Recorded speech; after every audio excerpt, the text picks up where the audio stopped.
बिस्मिल्लाहिर्रहमानिर्रहीम, अस्सलाम वालेकुम। मैं उम्मीद करता हूँ आप सब दोस्त खैरियत से होंगे। अगर तो आप डायरेक्ट क्लाइंट्स के साथ काम कर रहे हैं, मतलब आप फ्रीलांसिंग कर रहे हैं, तो आप डायरेक्ट क्लाइंट्स के साथ अगर तो काम कर रहे हैं और वो डायरेक्ट क्लाइंट आपका अमेरिका में बैठा है, सिंगापुर में बैठा है या किसी भी मुल्क में मौजूद है, ठीक हो गया। आप फाइवर अपवर्क पर काम कर रहे हैं या नहीं कर रहे, वो एक अलग चीज़ है। लेकिन एक बंदे से आप डायरेक्ट कम्युनिकेशन में हैं, एक बंदे के लिए आप डायरेक्ट काम कर रहे हैं, तो जब आप उस बंदे को काम करके देते हैं तो उससे पेमेंट किस तरह लेंगे, ये एक बहुत ज़्यादा इंपॉर्टेंट सवाल है पाकिस्तान के अंदर, क्योंकि पाकिस्तान में पेपाल तो चलता नहीं है। अब मेरा अपना जो एक्सपीरियंस है वो आपके साथ शेयर करने लगा हूं।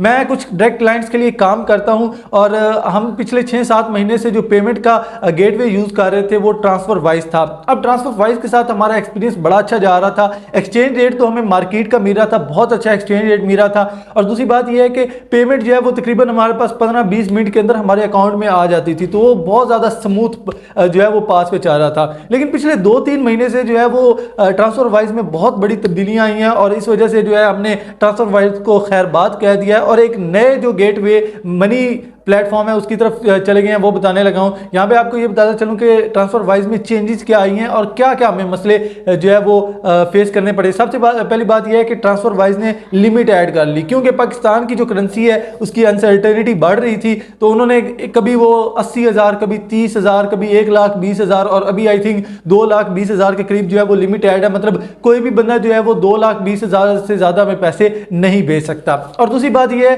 कि उन्होंने पेमेंट रिलीज करने का टाइम भी बढ़ा दिया, ठीक हो गया। कभी वो जो है वो 6 घंटे बाद पेमेंट रिलीज कर रहे हैं, कभी 12 घंटे बाद रिलीज कर रहे हैं, कभी 2-2 दिन ले रहे हैं। और पिछले 2-3 महीने से हमें यही सिचुएशन फेस करनी पड़ रही है कि हमारी पेमेंट जो है वो 2-3 दिन जो है वो डिले हो रही थी और उसके बाद जो है हमें जो एक्सचेंज रेट मिल रहा था उसकी भी गारंटी हमें ट्रांसफर वाइज नहीं दे रहा था। मतलब कभी एक्सचेंज रेट ऊपर जा रहा था, कभी नीचे जा रहा था। खैर वो मार्केट की सिचुएशन ही कुछ ऐसी थी, लेकिन ट्रांसफर वाइज भी जो है वो कुछ अच्छा पाकिस्तानियों के लिए नहीं कर रहा था। पीकेआर करेंसी जो है उसकी अनसर्टेनिटी की वजह से ट्रांसफर वाइज बहुत ही बुरा बिहेव कर रहा था। अब यहाँ इन चीज़ों को देखते हुए इस बार तो हद ही कर दी ट्रांसफर वाइज ने कि हम जब मेरा क्लाइंट मुझे पेमेंट सेंड कर रहा था, इस महीने की बात है, तो भाई वो पेमेंट सेंड करता था, ये कहते थे कि 12 घंटे बाद आ जाएगी, 12 घंटे पूरे होते थे कहते थे 14 घंटे बाद आ जाएगी। इस तरह करते करते वो 24 घंटे हो जाते थे। उसके बाद ये कहते थे कि आपकी पेमेंट जो है हमने कैंसिल कर दी है, ठीक हो गया। मतलब इस तरह 2-4 दिन इस तरह चलता रहा। फाइनली हमें क्या करना पड़ा कि हमें ट्रांसफर वाइज को खैर बात कहना पड़ा और हम आ गए रेमिटली की तरफ। अब रेमिटली बहुत अच्छा यार,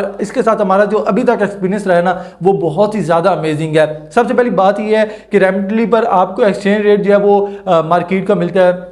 मतलब हम जब पेमेंट मैं ले रहा था तब मेरा ख्याल है 285 के करीब था और मुझे 285 ही जो है वो मिला। उसके बाद कोई लिमिट ऐड नहीं है, आपकी कितने भी पैसे सेंड कर सकते हैं, कोई मसला नहीं है। आपका क्लाइंट जितने पैसे सेंड करना चाहे वो आपको कर सकता है। तीसरी बात ये है कि अगर आपके पास बैंक अकाउंट नहीं है तो आप जैज़ कैश ईजी पैसा में पेमेंट ले सकते हैं। इसके अलावा ये है कि आप जो है वो पोस्टल के थ्रू पैसे ले सकते हैं। इसके अलावा आप किसी भी बैंक में जाके डायरेक्टली जो है वो पेमेंट रिसीव कर सकते हैं, वो भी आपको तरीक़ेकार पता होगा, जिस तरह वेस्टर्न यूनियन में होता है, तो वो भी आप पेमेंट यहां से ले सकते हैं। और चौथी ये है कि आप किसी भी अपने बैंक अकाउंट की डिटेल्स दे के जो है वो पेमेंट ले सकते हैं। अब मैंने अपने क्लाइंट को क्या कहा कि भाई ये मेरे बैंक अकाउंट की डिटेल है।